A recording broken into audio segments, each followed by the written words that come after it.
2 gram മുതൽ പാദസരങ്ങൾ, വളകൾ, 1/2 gram മുതൽ സ്റ്റഡുകൾ, 2000 രൂപ മുതൽ റിങ്ങുകൾ, 1 ഗ്രാമിൽ തുടങ്ങുന്ന മാലകൾ, നെക്ലസുകൾ, 9000 രൂപ മുതൽ ഡയമണ്ട് നെക്ലസുകൾ, 1 ലക്ഷം മുതൽ ആരംഭിക്കുന്ന വെഡിംഗ് സെറ്റുകൾ. കൂടാതെ നിങ്ങളുടെ പഴയ സ്വർണത്തിന് ഏറ്റവും ഉയർന്ന മൂല്യവും. Maharaja gold and diamonds, toll junction, Edappally, Palluruthy, Tripunithura, Kalady, Eramalloor, Aroor Palli, Thuravoor, Thrissur. National Ayush മിഷന്റെ നേതൃത്വത്തിൽ യോഗാ ദിനാചരണം നടത്തി. ആരോഗ്യ സംരക്ഷണത്തിന് ഇന്ന് സമൂഹം വേണ്ടത്ര ശ്രദ്ധ നൽകാറില്ലെന്നും യോഗ ജീവിതചര്യയുടെ ഭാഗമാക്കണമെന്നും ഹൈബീഡൻ എം പി പറഞ്ഞു. നാഷണൽ ആയുഷ് മിഷനും ഭാരതീയ ചികിത്സാ വകുപ്പും ഹോമിയോപ്പതി വകുപ്പും സംയുക്തമായി ഇടപ്പള്ളി ചങ്ങമ്പുഴ പാർക്കിൽ സംഘടിപ്പിച്ച അന്താരാഷ്ട്ര യോഗാ ദിനാചരണം ഉദ്ഘാടനം ചെയ്യുകയായിരുന്നു അദ്ദേഹം. ശാസ്ത്രീയമായി തെളിയിക്കപ്പെട്ടിട്ടുള്ളതാണ് യോഗ. ലോകം മുഴുവനും ഇന്ത്യ അംഗീകരിക്കുന്ന ദിവസം കൂടിയാണ് ഇന്നെന്നും ഹൈബീഡൻ എം പി പറഞ്ഞു. ലോകത്തിന് സംഭാവന ചെയ്തിട്ടുള്ള ഒന്നാണ്.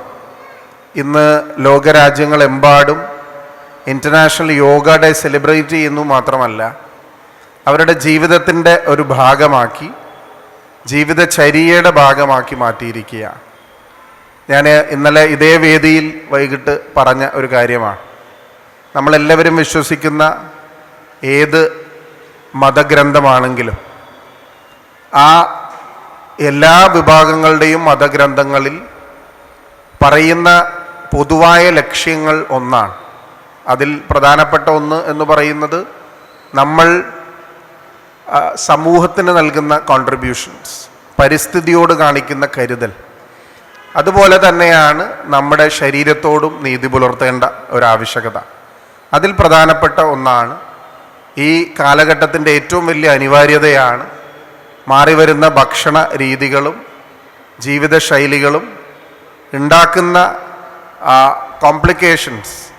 അത് മെഡിക്കൽ കോംപ്ലിക്കേഷൻസ് ആണെങ്കിലും അത് മെൻ്റൽ ഇമോഷണൽ സ്ട്രെസ് ആണെങ്കിലുമെല്ലാം.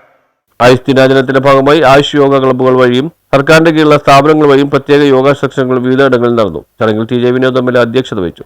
ജില്ലാ ഹോമിയോ ആശുപത്രിയും അതുപോലെ തന്നെ ആയുർവേദ ഡിപ്പാർട്ട്മെൻറ്റും ആയുഷിൻ്റെ ആഭിമുഖ്യത്തിൽ വിവിധങ്ങളായ പ്രവർത്തനങ്ങളാണ് അവരുടെ കേന്ദ്രങ്ങളിൽ യോഗയുമായി ബന്ധപ്പെട്ട് നടക്കുന്നത്. അപ്പം അതിൻ്റെ ഭാഗമായിട്ടാണ് ഇന്ന് സംസ്ഥാന ആരോഗ്യ വകുപ്പിൻ്റെ കീഴിൽ ഇത്തരത്തിലുള്ള ഒരു യോഗ ദിനത്തോടനുബന്ധിച്ചുള്ള പരിപാടി എല്ലാ ജില്ലാ കേന്ദ്രങ്ങളിലും നടത്താൻ നിർദ്ദേശിച്ചതിനെ തുടർന്നാണ്. ജില്ലാ പഞ്ചായത്ത് പ്രസിഡന്റ് മനോജ് മൂത്തേടൻ മുഖ്യ പ്രഭാഷണം നടത്തി. ജില്ലാ panchayat vice president L C George, ജില്ലാ പഞ്ചായത്ത് ആരോഗ്യ standing committee chairman M J Jomi, Kochi നഗരസഭാ councillor Shantha Vijayan, national AYUSH mission ജില്ലാ programme manager doctor KVP Jayakrishnan, ജില്ലാ medical officer in charge doctor PR Saleem, ജില്ലാ ഹോമിയോ ആശുപത്രി superintendent doctor Sreevidyas, Ayurveda medical association of India ജില്ലാ ട്രഷറർ ഡോക്ടർ രൺചന്ദ്, ജില്ലാ secretary doctor Sheni K തുടങ്ങിയവർ സംസാരിച്ചു. Programme committee convener doctor Jinshith Sadasivan കൃതജ്ഞത രേഖപ്പെടുത്തി. ജില്ലാ Ayurveda medical officer doctor Lakshmi N Nair yoga for one health എന്ന വിഷയത്തിൽ ബോധവൽക്കരണ ക്ലാസ് നയിച്ചു. Kannakkadal government homeo dispensary yoga instructor doctor Athira Vijayan RV yoga പരിശീലന ക്ലാസ് നയിച്ചു. ജില്ലയിലെ ആയുർവേദ ഹോമിയോ ഡിസ്പെൻസറികളിൽ നിന്നും